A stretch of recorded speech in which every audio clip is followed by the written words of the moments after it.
Today we'll be starting chapter 8, that is Wave Motion and Sound of class 11 Physics Sin Board, prepared by Alpine Academy. Now, first heading is vibratory motion. In our surrounding, we come across many things which undergo oscillatory or vibratory motion. अब oscillatory motion क्या होती है?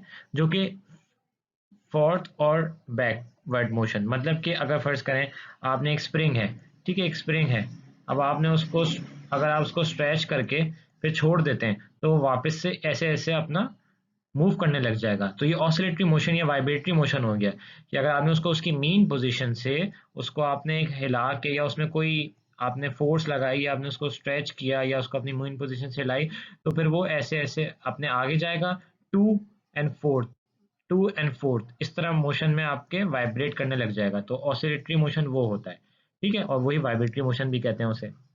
तो some examples are the motion of a pendulum.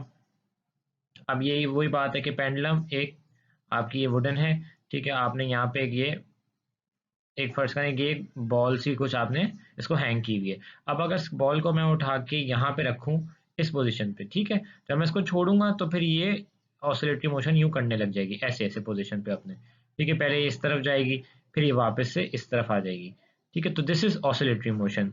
और दूसरी example है prongs of a tuning फोक। अब ये ट्यूनिंग फोक की मैंने एक डायग्राम आपको शो की हुई है कि ये प्रॉन्ग्स हैं। अब आप इसमें हल्की सी अगर इसमें कोई इसको मूव करते हैं या अपनी पोजीशन से लाते हैं तो ये वाइब्रेट करने लग जाते हैं। अब when struck sitar string when plucked, sitar is a musical instrument, ठीक है, तो जब आप उसके स्ट्रिंग्स को हिलाते हैं तो वो वाइब्रेट करने लग जाते हैं, ठीक है, जस्ट लाइक आपका गिटार में भी होता है। तो a weight attach to a stretch spring once it is release starts oscillating. अब स्प्रिंग में जैसे ये स्प्रिंग था, इस पे आपने वेट अटैच किया हुआ है, आप उसको नीचे खींच के छोड़ेंगे तो वो ऊपर नीचे स्प्रिंग होने लग जाएगा, तो उससे हम ऑसिलेटरी मोशन कहते हैं, ठीक है। The atoms in a solid possess vibratory motion, atoms भी एक सॉलिड में वाइब्रेटरी मोशन पोजेस करते हैं। Similarly atoms in molecules also vibrate relative to each other, और जो एटम्स होते हैं मॉलिक्यूल्स में वो भी वाइब्रेट करते हैं एक दूसरे के रिलेटिवली, ठीक है। The electrons in a radiating और receiving antenna are rapid oscillations. जो इलेक्ट्रॉन्स आपकी एंटीना में होती है, जो रेडिएट कर रही होती है, जो या रिसीव कर रहे होते हैं एंटीना से, आप जैसे आप वो एग्जांपल ले लें कि जो आपकी पुरानी टीवी डिशेस में ऊपर एंटीना होता था, तो जो सिग्नल्स रिसीव करता था या सिग्नल देता था जहां से, तो वो आपके जो उसके एटम्स होते हैं, सॉरी इलेक्ट्रॉन्स होते हैं, वो भी रेडिएट, वो भी आपकी ऑसिलेशंस कर रही होती हैं। And understanding of vibrational motion is essential for the discussion of wave phenomena. इसलिए वाइब्रेशनल मोशन जो है वो बहुत जरूरी है ताकि हम वेव को समझ सकें। Now motion under elastic restoring force, Hooke's law, जिसे हम हुक्स लॉ कहते हैं। An important type of motion occurs when the force acting on a body is directly proportional to the displacement of the body measured from its equilibrium position. एक बहुत important type motion क्या है कि जब एक when the force acting on a body, जब एक body पे एक फोर्स एक्ट कर रही है वो किसके डायरेक्टली प्रोपोर्शनल है, डिस्प्लेसमेंट ऑफ द बॉडी के, ठीक है। अब वही कि अगर हम एक फोर्स अप्लाई कर रहे हैं एक बॉडी पे, ठीक है, ये बॉडी है और इसमें हम ये फोर्स अप्लाई कर रहे हैं, तो इस पे एक मोशन, वो मोशन क्रिएट होगा, ये डिस्प्लेसमेंट होगी एक्स। तो जितनी ज्यादा फोर्स लगा रहे हैं, ठीक है, उतनी ज्यादा आपकी एक्स होगी, यानी डिस्प्लेसमेंट होगी। अच्छा, अब अगर इक्विलिब्रियम पोजीशन पे है वो और उसको वहां से ला रहे हैं तो रिजल्ट क्या होता है, back and fourth motion called simple harmonic motion, यानी ये वाला, ये जो चीज मैंने आपको बताई थी कि ये अभी इक्विलिब्रियम पे बॉल, ये अभी यहाँ पे इक्विलिब्रियम पे, अब मैं इसको उठा के अगर मैं इसको यहाँ ले आऊँ, ठीक है, तो फिर ये आगे जाएगी फिर वापस बैक आएगी, ठीक है, तो ये हार्मोनिक मोशन हो शुरू हो जाएगा, इसको सिंपल हार्मोनिक मोशन कहते हैं। Consider a body of mass m attached to a horizontal helical spring shown in figure below, ठीक है, ये आपका मास है, बॉडी मतलब बॉडी है, मास m इसका है, और ये हेलिकल स्प्रिंग से कनेक्टेड है इस तरह। The whole system is place on a horizontal smooth surface, ठीक है, ये स्मूथ सरफेस पे पूरा सिस्टम आपका रखा हुआ है।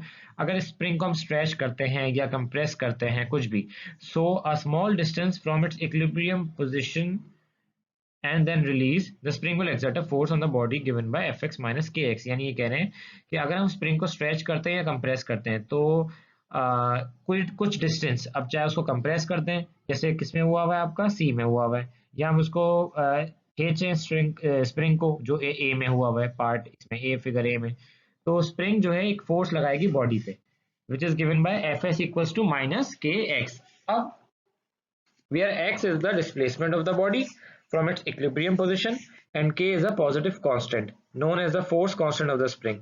x क्या है भाई, ये डिस्प्लेसमेंट है जो उसने मूव किया, और आपका k क्या है, k कांस्टेंट होता है जैसे हम कहते हैं force constant of the spring, या इन शॉर्ट में स्प्रिंग कांस्टेंट कहते हैं.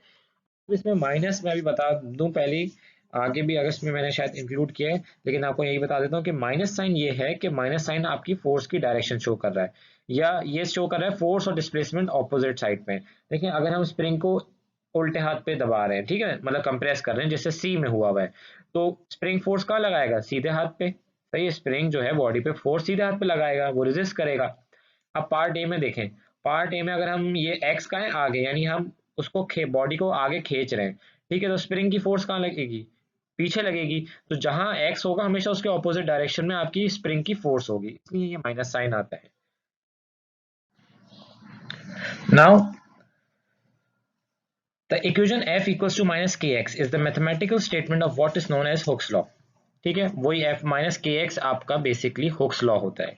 ठीक है, the negative sign indicates that the force exerted by the spring on the body is always directed opposite to the displacement. जो मैंने आपको बताया कि नेगेटिव साइन जो है वो हमेशा ये बताता है फोर्स जो स्प्रिंग पे लग रही है वो हमेशा किसके ऑपोजिट है, डिस्प्लेसमेंट के, यानी दोनों का डायरेक्शन हमेशा ऑपोजिट होगी.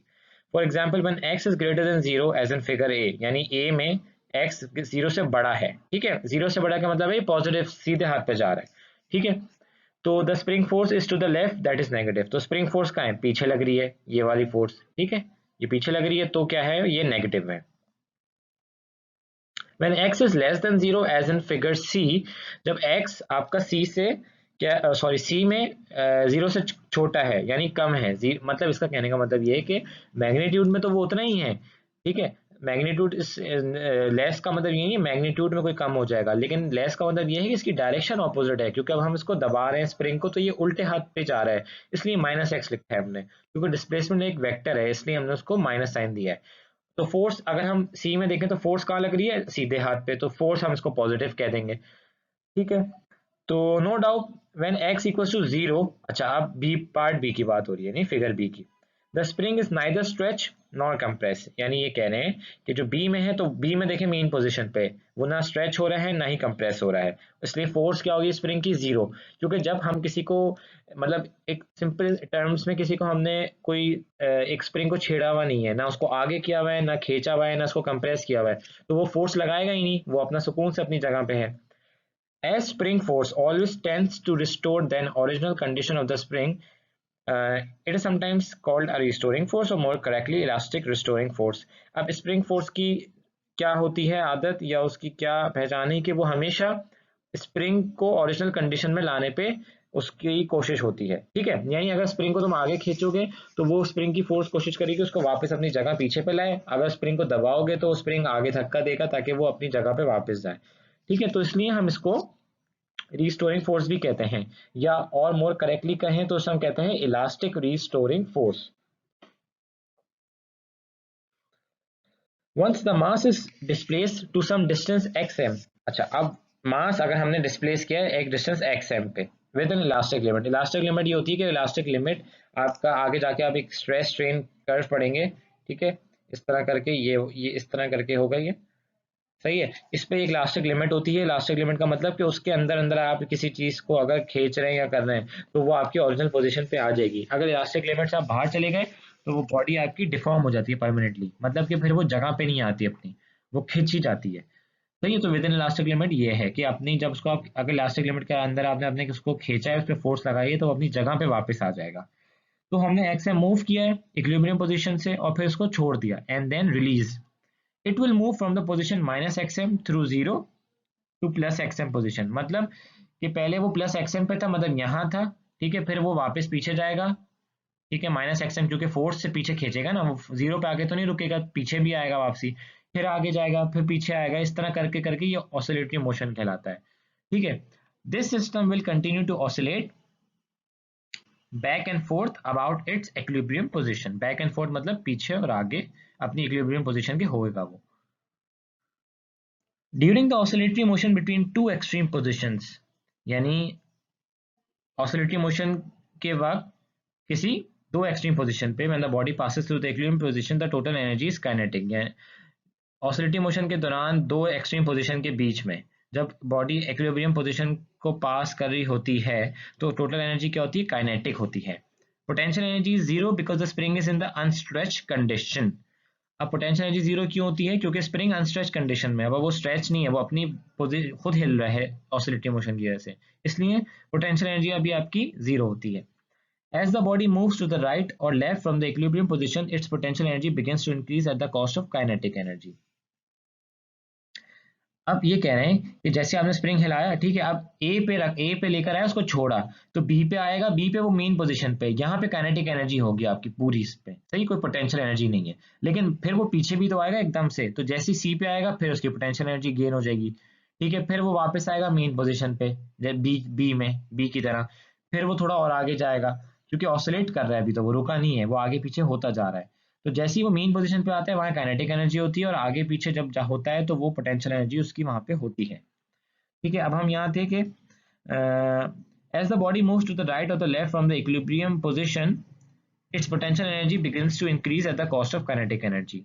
ठीक है, वही बात है कि काइनेटिक एनर्जी के कॉस्ट पे वो इंक्रीज होती है उसकी पोटेंशियल एनर्जी जब वो सीधे हाथ पे चला जाता है या उल्टे हाथ पे। When the body is at the extreme position, it stops there momentarily and kinetic energy is zero. अच्छा, जब बॉडी ऑसिलेट कर रही है, ठीक है, अब वो सीधे हाथ पे आके रुकेगा, जो फिर पीछे आएगा ना, तो जैसे ही वो एक बहुत मिनी सेकंड के लिए वहां पे रुक रहा है ना, तो वहां पे काइनेटिक एनर्जी जीरो हो जाएगी। ठीक है, the total energy of the system is potential energy. ठीक है, और वहां पे क्या होगी, पूरी एनर्जी पोटेंशियल एनर्जी हो जाएगी। Since the spring tries constantly to regain its original condition, अब स्प्रिंग क्या है, वो रीगेन करना चाहता है कि ओरिजिनल कंडीशन को, तो रिस्टोरिंग फोर्स आपकी एक्ट करती है, यानी कम्स इनटू प्ले का मतलब वो एक्शन में आती है, और बॉडी क्या है, begins to move towards the equilibrium position. ठीक है, जब अब वो आगे गया था, वापस से रिस्टोरिंग फोर्स ने उसको पीछे खींचा तो थोड़ा वो पीछे आया, फिर रिस्टोरिंग फोर्स ने उसको आगे वापस धक्का दिया, ये आपका ऑसिलेट करता रहता है इस तरह। During this motion from the extreme position to the equilibrium position, the kinetic energy increases at the cost of potential energy being zero. और जब वो एक्सट्रीम पोजीशन यानी एक्सट्रीम राइट या लेफ्ट से मीन पोजीशन पे आता है तो उसकी काइनेटिक एनर्जी बढ़ना शुरू हो जाती है और पोटेंशियल एनर्जी कम होना शुरू हो जाती है। Due to inertia, the body then moves to the extreme position from the equilibrium position, and the process is repeated for infinitely long time provided there is no loss of energy due to any internal or external factors. अब inertia हो गया, inertia क्या है, आपका movement हो रही है continuous, मास भी आपका तो इनर्शिया है, तो बॉडी जो है वो आपकी एक्सट्रीम पोजीशन से इक्विलिब्रियम पोजीशन और फिर वापस से एक्सट्रीम पोजीशन, ये प्रोसेस चलता रहता है for infinitely long time provided there is no loss of energy. अब ये कह रहे हैं कि ये चलता रहेगा बहुत इनफाइनाइटली, प्रोवाइडेड कंडीशन क्या है, अगर एनर्जी का लॉस नहीं हो रहा हो किसी भी इंटरनल या एक्सटर्नल फैक्टर्स की वजह से। Now using Newton second law of motion, F equals to ma, the restoring force of the spring is given as Fs equals to ma equals to minus kx। अब हमने use क्या किया है, Newton का जो सेकंड लॉ ऑफ मोशन है क्या है, F equals to ma, force equals to mass into acceleration, तो हमने इसको किसके इक्वेट कर दिया, रिस्टोरिंग फोर्स के, क्योंकि हमारी रिस्टोरिंग फोर्स का फॉर्मूला था F equals to minus kx और हमें F equals to ma ही पता है, इसलिए हमने इन सबको इक्वेट कर दिया। इक्वेट का मतलब इक्वल्स टू के दोनों तरफ दोनों को लिख दिया, ठीक है, एक तरफ एक की इक्वेशन को, एक तरफ एक इक्वेशन को, और a इक्वल्स टू माइनस के अपॉन एम एक्स, और फिर एक्सेलेरेशन को एक तरफ ले गए, बाकी सब चीजें एक साइड पे ले गए, माइनस के ओवर एम एक्स बना, के ओवर एम को हमने क्या कर दिया, कांस्टेंट, ठीक है, sorry this constant multiply by X, ये आपका एक्स का साइन बन गया। अब a is directly proportional to x, यानी a जो है एक्सेलरेशन जो है वो आपकी डिस्प्लेसमेंट के डायरेक्टली प्रोपोर्शनल है, यानी अगर वो बढ़ेगी तो वो भी बढ़ेगा, वो कम होगी x तो a भी कम होगा।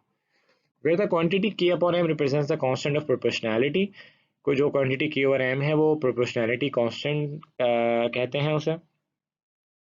Minus sign shows that the acceleration is always directed towards the equilibrium position. अब ये वही बात है कि क्योंकि मैंने आपको बताया था कि अगर हम लोग स्प्रिंग है, ठीक है, स्प्रिंग मैंने आपको बताया था कि अगर x आगे लेके जा रहे हैं हम, ठीक है, हम x आगे लेके जा रहे हैं, मतलब सॉरी x डिस्प्लेसमेंट आपकी आगे की तरफ है, मेन पोजीशन उसकी ये है, ठीक है, अब x आगे लेके जा रहे हैं तो फोर्स स्प्रिंग को कहाँ खींचेगा, सॉरी स्प्रिंग की जो फोर्स है वो कहाँ लगेगी, पीछे की साइड, ठीक है, जो स्प्रिंग की फोर्स है वो पीछे लगेगी, फोर्स पीछे है तो एक्सेलरेशन का साइन डायरेक्शन भी यही होती है हमेशा, जो फोर्स की डायरेक्शन होती है आपकी, ठीक है, तो एक्सेलरेशन क्या हो गया हमेशा, एक्स के ऑपोजिट हो गई, एक्स के ऑपोजिट हो गई तो ये माइनस साइन इस वजह से आया, और ये मीन पोजीशन पे होती है हमेशा, एक्सेलरेशन की डायरेक्शन हमेशा मीन पोजीशन पे रहेगी। ठीक है, कि हमेशा उसको ओरिजिनल पोजीशन पे लाने की कोशिश करती रहेगी एक्सेलरेशन स्प्रिंग को। This back and forth oscillatory motion in which the instantaneous acceleration is proportional to the displacement of the oscillating body is called a simple harmonic motion. It is abbreviated as SHM. Sorry. This back and forth यानी पीछे और आगे का जो motion है, जो जिसमें instantaneous acceleration यानी किसी भी पॉइंट पे एक्सेलरेशन या किसी भी टाइम पे एक्सेलरेशन, वो हमेशा किसके प्रोपोर्शनल होगी? डिस्प्लेसमेंट के, ऑसिलेटिंग बॉडी के, यानी एक्स के प्रोपोर्शनल होगी। तो इसे हम कहते हैं सिंपल हार्मोनिक मोशन, यानी कि हमेशा वो हम मोशन जिसमें पीरियोडिक मूवमेंट हो रही हो आगे पीछे या आपका ऊपर नीचे, मतलब स्प्रिंग में अगर आपने स्प्रिंग हैंग किया हुआ तो ऊपर नीचे एक मोशन हो रहा हो ऑसिलेटरी, जिसमें आपकी एक्सेलरेशन हमेशा कहाँ डायरेक्टेड हो? मीन पोजीशन पे। उसको उस बॉडी को जो भी वो मूव कर रहा है उसको मीन पोजीशन पे लाने के लिए उसकी डायरेक्शन और एक्सेलरेशन, उसे हम सिंपल हार्मोनिक मोशन कहते हैं। अब कुछ कंडीशन सिंपल हार्मोनिक मोशन की, it should be in vibratory motion. ठीक है, मतलब ऑसिलेट करना चाहिए, वरना हार्मोनिक मोशन तो होगा ही नहीं अगर वो वाइब्रेट नहीं करेगा या ऑसिलेट नहीं करेगा। The acceleration of the body या वाइब्रेट, बॉडी जो वाइब्रेट कर रही है, should be proportional to negative of its displacement from mean position. मैंने वही बताया कि एक्सेलरेशन हमेशा प्रोपोर्शनल होनी चाहिए डिस्प्लेसमेंट के, और नेगेटिव हो। अब डिस्प्लेसमेंट को आप नेगेटिव कर लें या एक्सेलरेशन को आप नेगेटिव कर लें, बात एक ही है। ठीक है, क्योंकि दोनों ऑपोजिट है साइन डायरेक्शन में। Acceleration should be directed towards the mean position. मैं 3 दफा बता चुका हूँ यही बात अभी, कि एक्सेलरेशन हमेशा मीन पोजीशन पे उसकी डायरेक्शन होगी। और सिस्टम जो है फ्रिक्शनलेस होना चाहिए, मतलब सिस्टम में कोई किसी तरह की फ्रिक्शन नहीं होनी चाहिए। अगर फ्रिक्शन हुआ तो एनर्जी लॉस होगी। ठीक है, एनर्जी लॉस होगा तो वो सिंपल हार्मोनिक मोशन नहीं रहेगा फिर। Now the connection between the uniform circular motion and SHM यानी simple harmonic motion. Many aspects of simple harmonic motion along a straight line can be better understood and visualized by showing the relationship to uniform circular motion। मतलब हम simple harmonic motion को और उनके काफ़ी aspects या उसके features को, उसको बेहतरीन तरह से समझ सकते हैं इस जो straight line में वो act करता है। कैसे? अगर हम उसका relationship बता सकें uniform circular motion से। ठीक है, SHM का simple harmonic motion और circular motion का relation।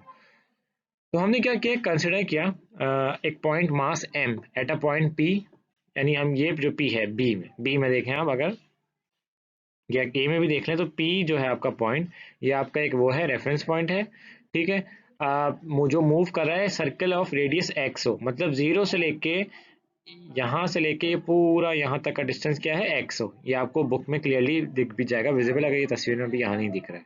ठीक है, इसकी वेलोसिटी क्या है? w। ठीक है, we call this circle as a reference circle for the motion. हम इसको सर्कल को क्या कहते हैं? एक रेफरेंस बनाया हुआ हमने समझने के लिए अपनी चीजों को। ठीक है, as the particle at point P rotates along the circumference of a circle. अब ये जो पार्टिकल पी है, अब मैं आपको यहाँ पे मैंने रफ में आपको सर्कल बना दिया। ठीक है, अब ये पार्टिकल पी आपका ऐसे ऐसे रोटेट कर रहा है। ठीक है, ऐसे ऐसे अपनी पोजिशन पे रोटेट कर रहा है। अब इसकी जो इमेज है, ठीक है, जो इसकी इमेज है, इमेज क्या है ये मैं आप पहले पढ़ते हैं हम उसको, कि as the particle at point P rotates along the circumference of a circle, मतलब ये गोल गोल घूम रहा है, तो इसकी जो प्रोजेक्शन क्यू है, दिस क्यू, ठीक है, this Q of the particle P, क्योंकि देखिए ये इमेज अपनी पी जो इमेज अपनी नीचे ही गिराएगा।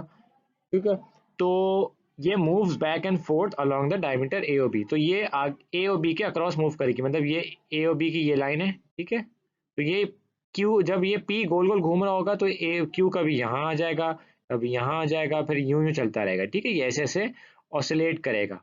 ठीक है, आप इसको वीडियो को आप रोक रोक के भी आप गौर से एक दो दोबारा आप सुन सकते हैं ताकि आपको क्लियर समझ आ जाए। ठीक है, now at some instant of time T the angle between OP and the X axis, मतलब किसी वक्त पे, किसी टाइम पे, जब टाइम जीरो नहीं है, मतलब कुछ टाइम है, तो जो एंगल होगा ओ और पी के बीच में, this P is capital, sorry. ठीक है, तो ओ पी के और एक्स एक्सिस के बीच में, ठीक है, यानी ओपी की ये लाइन है और एक्स एक्सिस आपको पता है कौन सी लाइन है, इसके बीच में जो एंगल होगा वो क्या होगा? W T plus five. ठीक है, तो डब्ल्यू टी आपका क्या है? डब्ल्यू आपकी वेलोसिटी हो गई।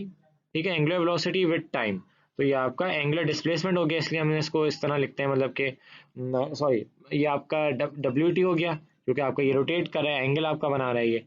ठीक है, और द अदर थिंग इज के प्लस फाइव, फाइव भी आएगा। अब फाइव क्या है? when phi is the angle which OP makes with the x axis at time t equals to 0। phi वो एंगल है, ये जो phi आपको छोटा सा दिख रहा है इधर यहाँ पे, दिस phi, ठीक है, दिस phi, ये वो एंगल है जो आपका 0 टाइम पे t की t जो OP जो एंगल बना रहा है x एक्सिस पे, यानी इस पॉइंट पे, ठीक है, इस पॉइंट में जो एंगल बना रहा है ये वो है आपका फाई एंगल। तो अगर किसी टाइम और दूसरे टाइम पे बात करेंगे तो फाई प्लस डब्ल्यू टी हो जाएगा टोटल एंगल, ठीक है। Now this angle phi is known as the initial phase angle. ये जो फाई है ये इनिशियल फेज एंगल है, हम इसको फेज एंगल कहते हैं, जो एंगल ये बना रहा है रोटेट करते वक्त पी, ठीक है। हमने इसको इनिशियल फेज एंगल कह दिया क्योंकि ये टाइम जीरो पे है। We take this as a reference point for measuring angular displacement. हम इसको अपना रेफरेंस पॉइंट लेते हैं ताकि हम अपनी एंगुलर डिस्प्लेसमेंट मेजर कर सकें। As the particle P rotates on the circle, और जब पार्टिकल पी अपने सर्कल पे रोटेट कर रहा है तो the angle that OP makes with the X axis, the angle that OP makes with the X axis changes with time. तो जैसी बात है, ओपी जब घूम रहा है गोल गोल तो वो जो एक्स एक्सिस से एंगल बना रहा है वो भी चेंज करेगा। मतलब ये वाली जो लाइन है, दिस लाइन, जब ये पूरी रोटेट ऐसे ऐसे करता रहेगा तो ये हर जगह पे एंगल तो चेंज बनाएंगे ना एक्स एक्सिस पे। और projection of P on the X axis जो है यानी क्यू की बात हो रही है, प्रोजेक्शन क्यू है, तो ये आगे पीछे मूव करेगी, move back and fourth along the diameter of the reference circle, diameter के along, ठीक है, between the two extreme positions यानी A और B। तो x क्या हो जाएगी आपकी जो डिस्प्लेसमेंट होगी, कभी प्लस एक्स हो जो कि सीधा पे जा रही है, कभी पीछे जा रही है तो माइनस एक्स हो, सिर्फ डायरेक्शन का फर्क है, मैग्नीट्यूड वही रहेगा। Now from the right angle triangle O P Q, यानी हमने अब ओ पी और क्यू, यानी हमने ये एंगल ले लिया ओ, ये मैं आपको एंगल बना लूँ क्योंकि अभी आपको इसमें से मैं एंगल समझाऊंगा, ठीक है। This is your O, this is your P and this is your Q, ठीक है। तो mean from the mean position और डिस्प्लेसमेंट ऑफ द डिस्प्लेसमेंट क्या होगी पॉइंट क्यू की फ्रॉम द मीन पोजीशन, वो ये होगी। अब ये कैसे आई, देखें, ये वाला एंगल जो है, ठीक है, ये वाला एंगल क्या है, मैं इसको थीटा ले लेता हूँ फॉर सपोज, ये शॉर्ट करने के लिए। थीटा क्या है, theta W T plus phi है, ठीक है। थीटा को मैंने आगे लिख भी दिया कि ये होगा आपका डब्ल्यू टी, ठीक है, प्लस फाई, ये मैंने शॉर्ट में लिखा है ताकि हम लोग अभी सॉल्व कर सकें इस गिवन स्लाइड में ही, ठीक है, डब्ल्यू टी प्लस फाइव। अब मुझे बात बताएं, अगर हमें निकालना है ओ से क्यू का डिस्टेंस, ठीक है, यानी हमें ये निकालना है दिस एक्स, ठीक है, ये एक्स है आपका, और हमें क्या गिवन है, ये एक्स हो, ठीक है।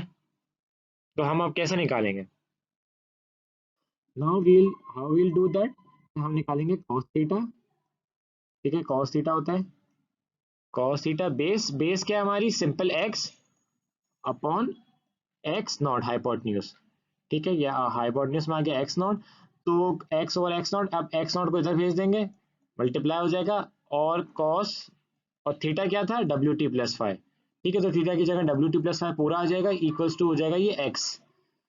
तो ये बन गई आपकी इक्वेशन। तो इस तरह ये इक्वेशन आपकी बन के आई है। नाउ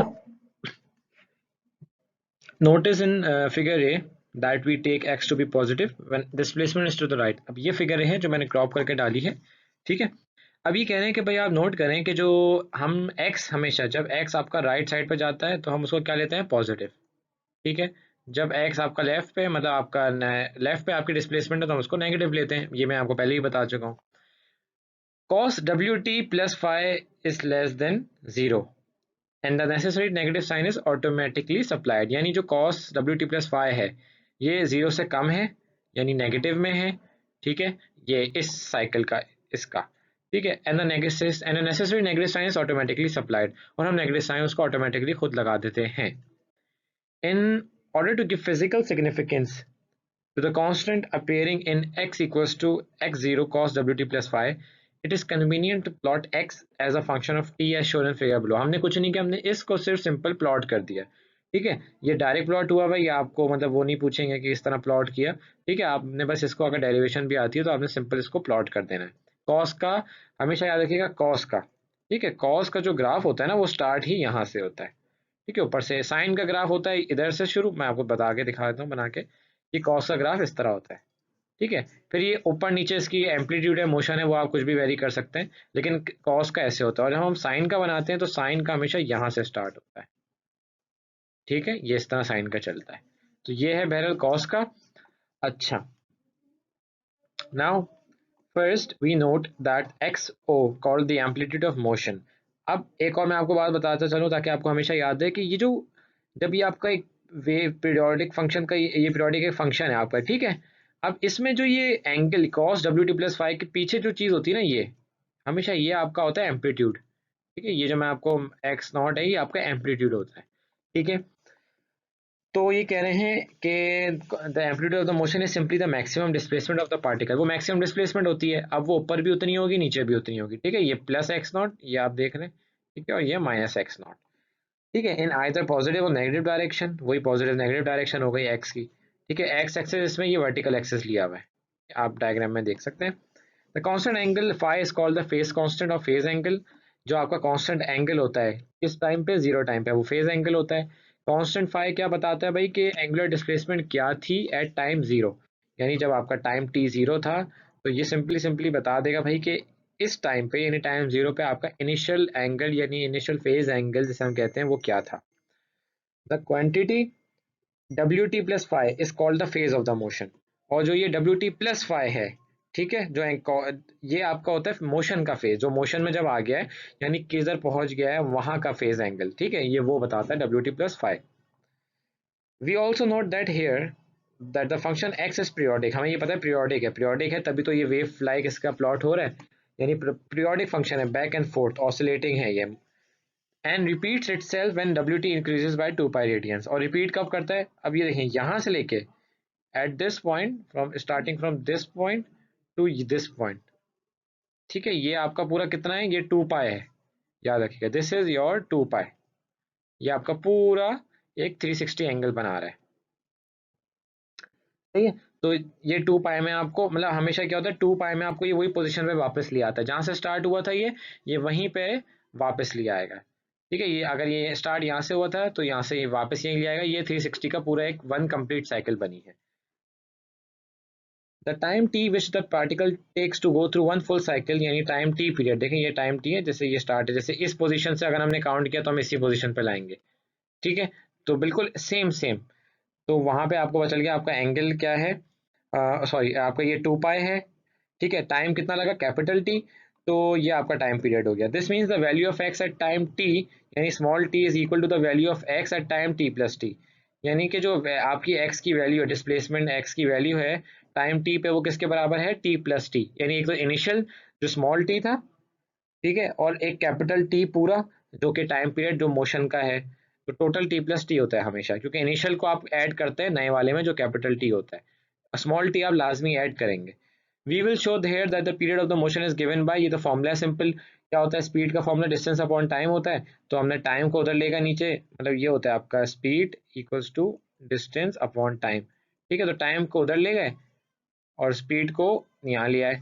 स्पीड क्या है, डब्ल्यू एंगुलर वेलोसिटी, डिस्टेंस क्या आपका 2 × x, ठीक है, ये आपका डिस्प्लेसमेंट है बेसिक।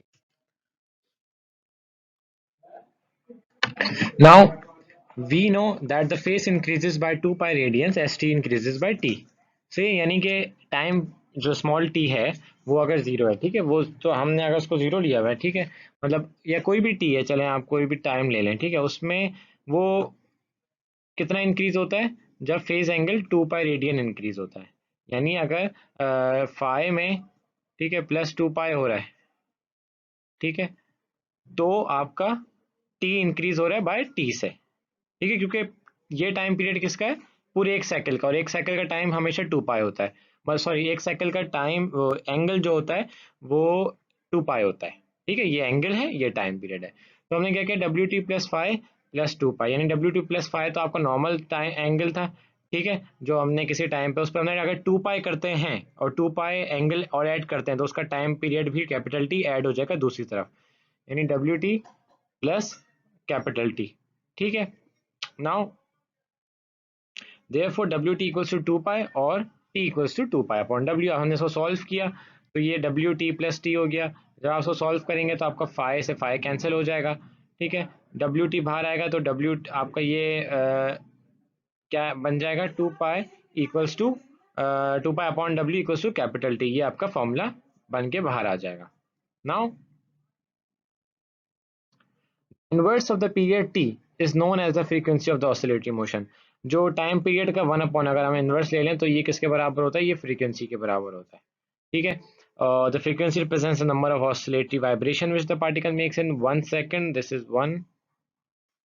ओके, सो ये कह रहे हैं कि फ्रीक्वेंसी क्या होती है, वो ये बताती है कि 1 सेकंड में कितनी वाइब्रेशंस हो रही हैं, मतलब आपको कितनी वाइब्रेशंस आपका पेंडुलम है या जो भी है ऑसिलेशंस कर रहा है, वो बताती है आपकी फ्रीक्वेंसी। इसका फॉर्मूला डब्ल्यू अपॉन टू पाई 1/t है, तो टू पाई अपॉन डब्ल्यू जो ये है इसको हमने इन्वर्स कर दिया। Now the units of frequency are cycles per second और हर्ट्ज, एब्रीविएटेड एज जेड, ठीक है। तो फ्रीक्वेंसी का जो वो है यूनिट है वो साइकिल्स पर सेकेंड है, ठीक है, और उसको हम हर्ट्ज कहते हैं, as Z hertz. above equation can be written in a somewhat different form, w equals to 2 pi f upon equals to 2 pi upon t।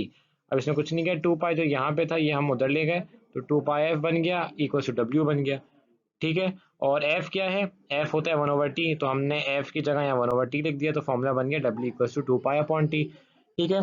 दस constant w which is angular velocity has units of radiance पर second, यानी जो constant w है आपका, जैसे which is angular velocity, उसका क्या है यूनिट हो गया 2 पाई रेडियन है, और नीचे टाइम पीरियड, तो टाइम पीरियड आपका सेकंड हो गया, तो रेडियन पर सेकंड ये आपका हो गया एंगुलर वेलोसिटी का unit. The acceleration of the point P, यानी जो ये पॉइंट पी है आपका, इसकी directed towards the centre of the circle, क्योंकि देखें कोई भी सर्कुलर मोशन होता है, जैसे आपका अर्थ के आसपास मून ऑर्बिट करता है या आपका अर्थ सन के अराउंड, तो उसकी डायरेक्शन क्या होती है, centripetal acceleration, centre of the आपका सन, ठीक है। तो इसी तरह पी की भी डायरेक्शन ओ की तरफ है, ठीक है, along the line P O as shown in figure B, ठीक है। Now the magnitude of the acceleration is given by AC equals to VP square upon x naught equals to x naught W। अब यहाँ पे हमें पता है भाई कि एक्सेलरेशन का फॉर्मूला होता है स्पीड अपॉन डिस्टेंस, ठीक है। अब ये इस तरह आया, मतलब सेंटीपिटल एक्सेलरेशन का क्या फॉर्मूला होता है आपको पता है, स्पीड का स्क्वायर अपॉन रेडियस, ठीक है, ये होता है। हमने अब यहाँ पे जो v जो है वो हमने क्या ले लिया VP, ठीक है, और r को क्या ले लिया हमने x नॉट, तो हमने वो सब्सटीट्यूट किया। अच्छा, अब ये जो चीज़ है ये कैसे बनी, एक्स नॉट डब्ल्यू स्क्वायर, इस तरह बनी कि भाई आपका जो एक्स नॉट है वो तो क्या हो गया आर, ठीक है, वी हो गया आपका वी पी। अब वी खुद क्या होता है, V itself is X not और डब्ल्यू आपका, ठीक है। जब आपका ये एक्स नॉट डब्ल्यू है तो एक्स नॉट डब्ल्यू का स्क्वायर, ठीक है, और अपॉन एक्स नॉट, तो एक्स नॉट से एक्स नॉट कैंसिल, तो ऊपर बचा आपका एक्स नॉट डब्ल्यू स्क्वायर, तो ये आपका इस तरह ये एक्स नॉट डब्ल्यू स्क्वायर के बराबर आ गया। Where V P equals to X not W represents the linear speed of the most point mass at P, ठीक है, ये लीनियर स्पीड आपका रिप्रेजेंट कर रहा है। The acceleration of the point Q, Q being along the projection of point P, Q क्या आपकी वही प्रोजेक्शन है, ठीक है, और is equal to the component of the acceleration along X axis. अच्छा, अभी हमने ये क्यों लिया, देखें ए एक्स का जो कंपोनेंट है इसका, सेंटीमीटर एक्सेलरेशन का एसी का, इसका कंपोनेंट तो साइन में भी होगा, ठीक है, ये वाला भी होगा, ठीक है, ये वाला भी होगा, पर हमने कॉस क्यों लिया, कॉस इसलिए लिया क्योंकि ये ए और बी के अक्रॉस इसकी प्रोजेक्शन क्यू चल रही है, ठीक है, इसके अक्रॉस, तो हम इसलिए जो आपका कंपोनेंट होगा वो भी हम कॉस थीटा लेंगे अलोंग द एक्स एक्सिस वाला। Minus sign is needed because the acceleration A X of the point Q towards the left. भाई हमें माइनस साइन इसलिए चाहिए क्योंकि वही ए एक्स जो है पॉइंट क्यू की वो लेफ्ट पे है और डिस्प्लेसमेंट अगर राइट पे है, ठीक है, वही बात है कि ऑपोजिट साइन है, दोनों के हमेशा ऑपोजिट साइन है। When Q is left of the centre, यानी जब क्यू इधर है, इस जगह पे कहीं है, लेफ्ट ऑफ द सेंटर है, तो acceleration of P towards the right, तो पी राइट है, बट क्योंकि अब कॉस थीटा नेगेटिव हो जाएगा, यानी इन सिंपल टर्म्स डायरेक्शन उल्टी है एक्सेलरेशन के हर सूरत में, तो आपको नेगेटिव साइन हमेशा चाहिए होगा। तो ये ए एक्स आपका माइनस डब्ल्यू स्क्वायर एक्स, इसलिए हमने सिंपली बस पुट कर दिया। नाउ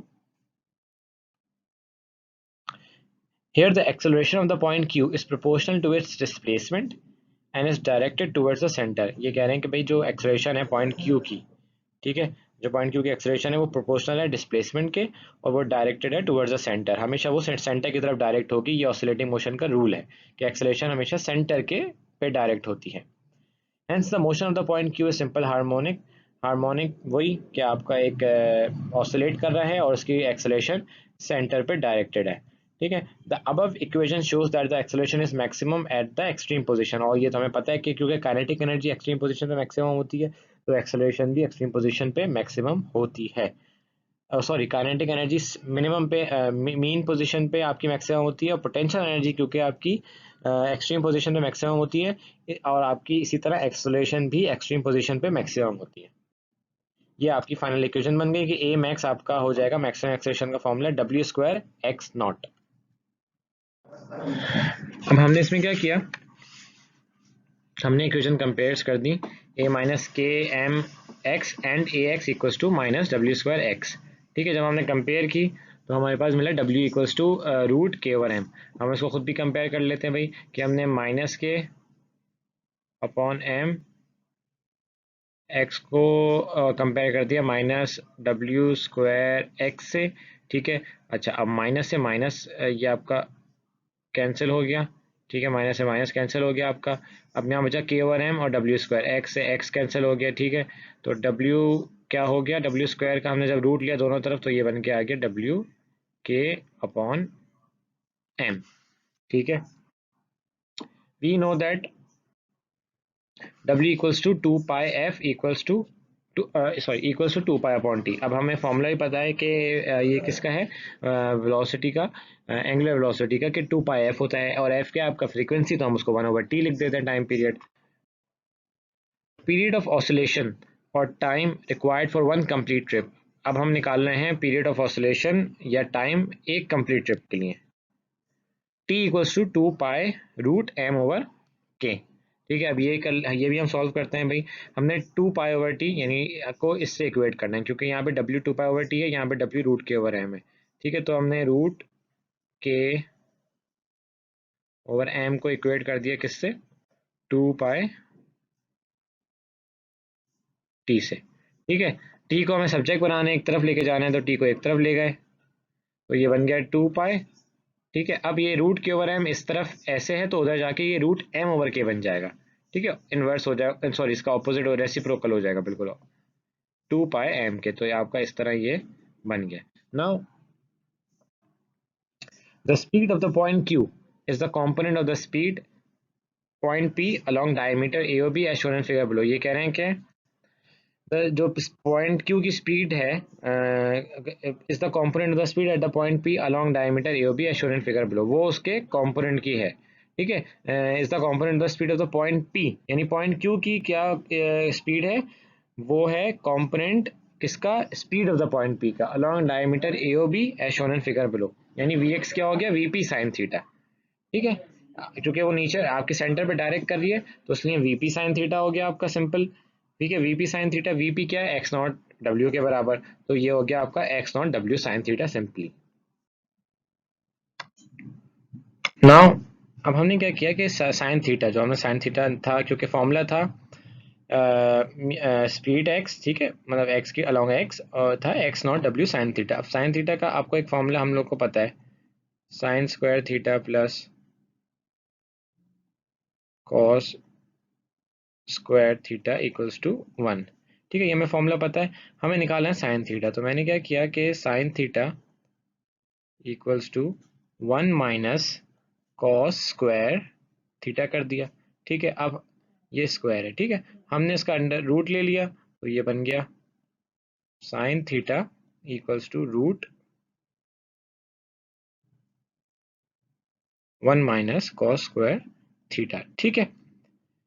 आपने ये इससे बना लिया, अब ये आपने सब्स्टिट्यूट कर दिया इधर, तो ये बन गया x not W one minus cos square theta.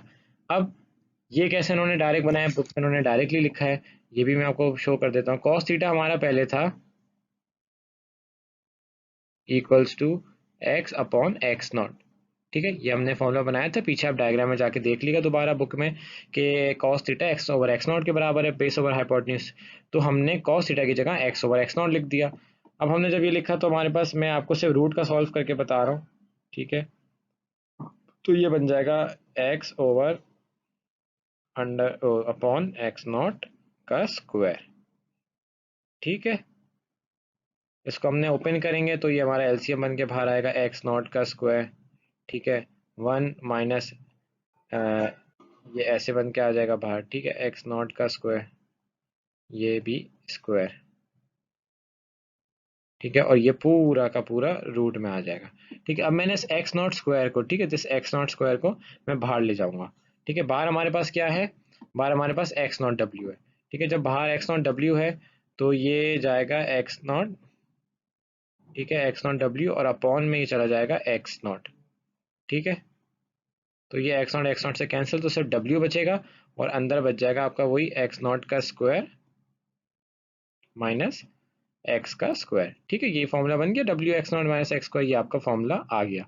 उसके बाद इन्होंने कुछ नहीं किया, डब्ल्यू की जगह आपका वही इन्होंने बस सब्सटीट्यूशन की है कि जो ताकि उसको बना दिया फिर रूट के ओवर एम एक्स और x square minus x not square minus x square. जो हमने पीछे डब्ल्यू का फॉर्मूला निकाला था, एक और बनाया था, वो उन्होंने यहाँ सब्सटीट्यूट कर दिया, तो आपका फाइनल फॉर्मूला बन गया v x equal to root k M x root x square minus x square. Equation A shows that the velocity is maximum at the mean position O, यानी इक्वेशन ए क्या show करती है आपकी, this equation show करती है कि velocity maximum का है मीन पोजीशन पे। ठीक है, वेलोसिटी हमेशा मैक्सिमम वहाँ होती है, हमने पहले भी पढ़ा था कि काइनेटिक एनर्जी भी वहाँ मैक्सिमम होती है, तो वेलोसिटी ऐसी बात है मैक्सिमम होगी क्योंकि काइनेटिक एनर्जी भी मैक्सिमम है। और एन एन इज इक्वल, ठीक है, and it is minimum when V minimum equals to zero. यानी इन टर्म्स में आपको ये सिंपली ये कहना चाह रहे हैं कि आपकी मैक्सिमम कब है, मैक्सिमम आपकी सॉरी आपकी ये इक्वल कब है, जब V max equal to W X equal to zero. ये है V max equals to W X equals to zero. ठीक है, ये आपकी मैक्सिमम वेलोसिटी है। इक्वल इक्वल इक्वल ये है जब जब वी मैक्स आपके डब्ल्यू एक्स नॉट के बराबर है। ठीक है, और मिनिमम कब होगी, जब आपकी ए और बी पे। सही है, तो ये आपका यहाँ पे फिनिश हो गया है। अब हम जो नेक्स्ट लेक्चर है कंटिन्यू, वो हम अपना लेक्चर 2 में करेंगे इस चैप्टर के।